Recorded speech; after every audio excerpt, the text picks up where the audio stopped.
नमस्कार, मी श्वेता अंकले. तरुण भारतच्या न्यूज बुलेटिनमध्ये आपल्या सर्वांचे स्वागत. आता पाहूया ठळक घडामोडी. संयुक्त राष्ट्राच्या शांतता प्रस्थापित सुधारणांवरील चर्चेदरम्यान जम्मू आणि काश्मीरचा मुद्दा पुन्हा एकदा उपस्थित केल्याबद्दल भारताने मंगळवारी पाकिस्तानला जोरदार फटकारले. पाकिस्तानने बेकायदेशीरपणे जो काही प्रदेशातील भाग व्यापला आहे तो खाली करावा लागेल असा इशारा भारताने दिलाय. संयुक्त राष्ट्र सुरक्षा परिषदेत संबोधित करताना भारताचे स्थायी प्रतिनिधी राजदूत पार्वत नेणी हरीश यांनी जम्मू आणि काश्मीरचा पाकिस्तानकडून करण्यात आलेला वारंवार उल्लेख अयोग्य असल्याचं म्हटलंय. तसेच त्यांनी हा प्रदेश भारताचा अविभाज्य भाग होता, आहे आणि नेहमीच राहील अशा शब्दामध्ये पुनरुच्चार केला. दांडेली हल्याळ राज्य महामार्गावर मंगळवारी सकाळी 9:30 वाजता गॅस सिलेंडर घेऊन जात असलेले वाहन चालकाचा ताबा सुटल्यामुळे रस्त्याच्या कडेला असलेल्या झाडावर जाऊन धडकले. या अपघातात वाहन चालक गंभीर जखमी झाला आहे. सुदैवाने मोठा अनर्थ टळला. अपघातग्रस्त चालक विनायक हा बेळगाव जिल्ह्यातील हुकेरी तालुक्यातील अमीण भावी गावचा रहिवासी आहे. अपघातानंतर तो वाहनात अडकला होता. स्थानिक नागरिकांनी वाहनाचे दार तोडून त्याला बाहेर काढले. त्यानंतर तातडीने 108 रुग्णवाहिकेद्वारे शहरातील रुग्णालयात उपचारासाठी त्याला दाखल करण्यात आले आहे. बेळगावच्या रेल्वे स्टेशन समोरील कारवार बस स्थानक मद्यपींचा अड्डा बनत चाललाय. येथे रात्रीच्या वेळी अवैध धंद्यांना ऊत येताना पाहायला मिळत आहे. सगळीकडे अस्वच्छता वाढली असून प्रवाशांसाठी हे त्रासदायक ठरत आहे. बस स्थानकाच्या परिसरात रिकाम्या बाटल्या, कचरा आणि कचऱ्याचे ढीग दिसून येत आहेत. यामुळे या परिसरात दुर्गंधी पसरली असून शिवाय प्रवासी वर्गाला येथील असभ्य वर्तन करणाऱ्या रिकामटेकड्या उपद्व्यापी लोकांमुळे बसची वाट पाहत असताना त्रास होत आहे. त्यामुळे लवकरात लवकर सदर बस स्थानकाची साफसफाई करून अशा अस्वच्छता पसरवणाऱ्यांवर कडक कारवाई करावी. शिवाय पोलिसांची गस्त आणि कायमस्वरूपी सुरक्षा रक्षक नेमण्यात यावेत अशी मागणी प्रवासी आणि परिसरातील व्यावसायिक करत आहेत. चंदगड तालुक्यातील श्री क्षेत्र वैजनाथ देवस्थानचे पुजारी प्रमोद प्रभाकर बर्वे वय वर्ष 32 यांनी मंगळवारी दिनांक 18 मार्चच्या रात्री पुजाऱ्यांनी तणनाशक पिल्याने तातडीने त्यांना उपचारासाठी बेळगावमधील एका खासगी रुग्णालयात दाखल करण्यात आलं होतं. मात्र उपचारादरम्यान काल सोमवारी दिनांक 24 मार्च रोजी निधन झाले. याबाबत मिळालेली माहिती अशी की वैजनाथ देवस्थानचे पुजारी प्रमोद बर्वे यांना काही सावकारांनी पैशासाठी तगादा लावला होता. सावकारी जाचाला कंटाळूनच त्यांनी हे टोकाचं पाऊल उचलल्याचा संशय आहे. त्यातूनच नैराश्यपोटी त्यांनी तणनाशक प्राशन केलं असावं असा संशय व्यक्त केला जातोय. या प्रकरणी चंदगड पोलीस ठाण्यात आत्महत्या अशी तक्रार नोंद झाली असून पुढील तपास सुरू आहे. जमखंडी तालुक्यातील सवलगी गावामध्ये आज मंगळवारी वादळी वाऱ्यासह अवकाळी पावसाचा तडाखा बसलाय. याचा फटका शेतातील पिकांना बसला आहे. मंगळवारी झालेला अवकाळी पाऊस आणि वादळी वाऱ्याचा फटका द्राक्ष उत्पादक शेतकऱ्यांना बसला असून तोडणीवर आलेल्या द्राक्ष बागा भुईसपाट झाल्या आहेत.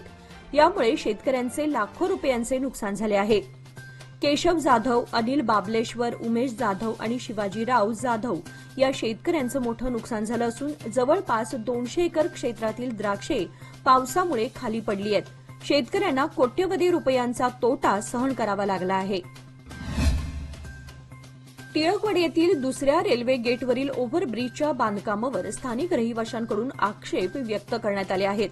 शहरामध्ये 4 रेल्वे गेटवर ओव्हरब्रिज असल्याने आता दुसऱ्या रेल्वे गेटवर ओव्हरब्रिज का बांधायचा असा प्रश्न स्थानिकांनी जिल्हाधिकाऱ्यांना निवेदनातून विचारला आहे. या ओव्हरब्रिजमुळे येथील लहान मोठ्या व्यवसायांवर दुष्परिणाम होण्याची शक्यता व्यक्त करण्यात आली आहे. रेल्वे ओव्हरब्रिज बांधण्यापूर्वी नागरिकांना विश्वासात घेऊन योग्य सर्वेक्षण व चर्चा कराव्यात अशी विनंती करण्यात आली. यावेळी येथील नागरिक मोठ्या संख्येने उपस्थित होते. बेळगाव येथील इन्स्टिट्यूट ऑफ नर्सिंग सायन्सच्या वतीने पथनाट्य माध्यमातून नशामुक्तीविषयी जनजागृती करण्यात आली. शहरातील संभाजी महाराज चौकात झालेल्या या कार्यक्रमाला स्थानिकांचाही उत्स्फूर्त प्रतिसाद मिळाला. यामध्ये चिमुकल्यांनीही नशा काय असते याविषयी पोलिसांसमोर काही मुद्दे मांडले. शिवाय नशा केल्याने आपल्या शरीरावर होणारे घातक परिणाम व व्यायामाद्वारे होणारे चांगले परिणाम या माध्यमातून दाखवण्यात आले.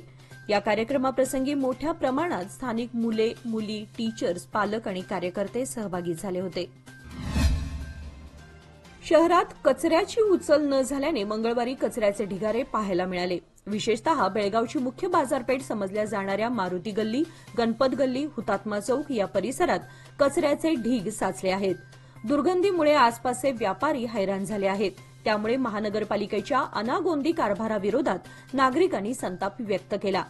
शहरातील कचऱ्याची समस्या दिवसेंदिवस गंभीर होत आहे. वाढत्या शहरीकरणामुळे कचऱ्यामध्येही वाढ झाली आहे. सध्या लग्नसराईचे दिवस असल्याने कोकण, गोवा, चंदगड येथून नागरिक खरेदीसाठी बेळगावमध्ये येत आहेत. परंतु या नागरिकांना कचऱ्याच्या दुर्गंधीशी सामना करावा लागत आहे.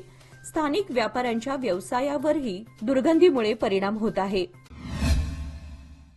लोकमान्यच्या मुदत ठेव योजना म्हणजेच सुयोग्य कालावधीत सर्वोत्तम व्याजदर. आता तुमच्या गुंतवणुकीवर मिळवा 10.60% परतावा. अधिक माहितीसाठी आजच संपर्क करा 1800212405. लोकमान्य, प्रत्येक पावलावर तुमच्या सोबत. योजना फक्त सभासदांकरिता. नियम व अटी लागू. AIUTUCच्या वतीने 17 एप्रिल रोजी बेंगळूर चळवळ आयोजित करण्यात आली आहे. या चळवळीमध्ये कामगारांच्या वेतन व शासकीय हक्कांसाठी संघर्ष करण्यात येणार आहे. सरकारी कार्यालयात काम करणाऱ्या कामगारांना वेतन, PF, ESI मिळत नाही आणि वेतन सुधारणा अजूनही केली गेली नाही. त्यामुळे आपल्या हक्कासाठी व नोकरीत कायम करण्यासाठी कामगारांनी या चळवळीला सहभागी होण्याचे आवाहन बैठकीत करण्यात आले. शहरातील डॉ. बाबासाहेब आंबेडकर उद्यानात आयोजित बैठकीत हा निर्णय घेण्यात आला. हलकर्णी तालुका चंदगड येथील अथर्व दौलत साखर कारखान्याकडे चालू गळीत हंगामात 1 ते 15 फेब्रुवारी पंधरवड्यापर्यंत गाळप 59,453.330 मेट्रिक टन झालेल्या ऊसाची प्रतिटन 3,100 रुपयांप्रमाणे ऊस बिले शेतकऱ्यांच्या बँक खात्यावर जमा असल्याची माहिती व अथर्व दौलतचे सर्वेसर्वा मानसिंग खोराटे यांनी दिली. यावेळी विजय पाटील संचालक, विजय मराठे CEO, अथर्व दौलत व शेती अधिकारी उपस्थित होते. विना कपात एक रकमी ऊस बिले RTGSद्वारे प्रत्यक्ष शेतकऱ्यांच्या बँक खात्यावर जमा झाल्या असल्याने शेतकऱ्यांना विनाविलंब बिले मिळत असल्याचे सांगितले. हंगामाच्या सुरुवातीपासूनची ऊस बिले शेतकऱ्यांना अदा केली आहेत. शेतकऱ्यांच्या 21,31,52,567 रुपये बँकेत जमा केली असून वाहतूक, तोडणीचीही बिले वेळेवर देण्याचे नियोजन केले आहे. प्रजापिता ब्रह्माकुमारी ईश्वरीय विश्वविद्यालयाच्या वतीने बेळगावात नशामुक्त भारत अभियानाचा प्रारंभ करण्यात आला. शहापूर येथील प्रजापिता ब्रह्मकुमारी शाखेपासून रॅलीला सुरुवात झाली. बॅरिस्टर नाथपै चौकात अभियान रथाचे पूजन नगरसेवक रवी साळुंखे आणि माजी आमदार परशुरामभाऊ नंदिहळ्ळी यांच्या हस्ते करण्यात आले. रथावर नशामुक्त जीवन आणि शांतीचा संदेश देणारा देखावा सादर करण्यात आला. खानापूर तालुक्यातील बिडी गावातील स्वस्त रेशन दुकानाची ब्लॉक काँग्रेस अध्यक्षा दीपा पाटील यांनी पाहणी केली. गॅरंटी योजना अंमलबजावणी समितीच्या सदस्य म्हणून त्यांनी रेशन वितरणाची कार्यवाही तपासली. त्यानंतर रेशन कार्ड धारकांशी संवाद साधून प्रत्येकाला रेशन वेळेवर आणि योग्य प्रमाणात वितरित होत असल्याची खात्री करून रेशन वितरण केंद्राच्या प्रमुखांना योग्य प्रमाणात रेशन वितरित करण्याचे आदेश दिले. नियमांचे पालन न झाल्यास कारवाई केली जाईल अशी चेतावणीही यावेळी देण्यात आली. मंगलोर येथे वाढणाऱ्या दरोड्याच्या घटनांमुळे बागलकोट शहर पोलिसांनी सतर्कतेचा इशारा दिला आहे. शहरात वाहनांची कडक तपासणी केली जात असून 393 सीसी कॅमेऱ्याद्वारे नजर ठेवण्यात आली आहे. यामुळे कोणत्याही गुन्ह्याची त्वरित माहिती पोलिसांना मिळू शकते. या उद्देशाने ही कारवाई सुरू असून नागरिकांना सतर्क राहण्याचे आवाहन करण्यात आले आहे. बँक आणि एटीएममधून 20 लाखांहून अधिक रक्कम काढताना सुरक्षा प्रदान केली जाईल. 1 कोटी किंवा अधिक रक्कम घेऊन जाताना पोलीस सुरक्षा अनिवार्य केली आहे. 305 एटीएमसाठी सुरक्षा कर्मचाऱ्यांची नियुक्ती केली आहे.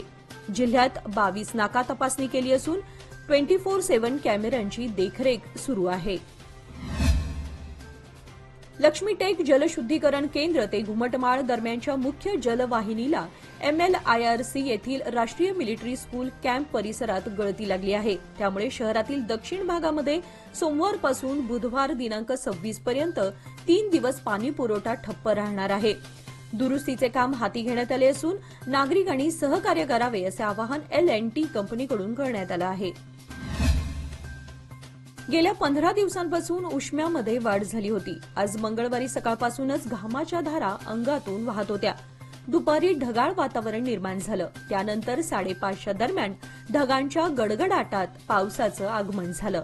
त्यानंतर शहरासह उपनगरांमध्येही काही प्रमाणात पाऊस झाला. दुपारी ढगाळ वातावरण निर्माण झालं. दमदार पाऊस पडेल अशी अपेक्षा होती, मात्र शहरात पावसाला म्हणावा तसा जोर नसल्यानं हवेत गारव्याऐवजी उष्मास निर्माण झाल्याचं दिसून आलं. वळिवाचा पहिलाच पाऊस असल्यानं फेरीवाले आणि भाजी विक्रेत्यांना आडोसा शोधावा लागला. त्यामुळे काहीशी तारांबळही उडाली होती. पावसाचा शिडकावा होत असल्यानं दुचाकीस्वार व पादचाऱ्यांनाही आडोसा शोधावा लागला.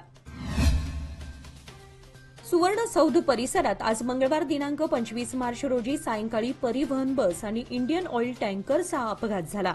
दरम्यान या अपघातात कोणतीही जीवितहानी झाली नसली तरी बस आणि टँकरचे बरेचसे नुकसान झाले आहे. ज्यावेळी हा अपघात झाला त्यावेळी या बसमध्ये अनेक प्रवासी प्रवास करत होते. अपघात होताच त्यांना बसमधून उतरवण्यात आले.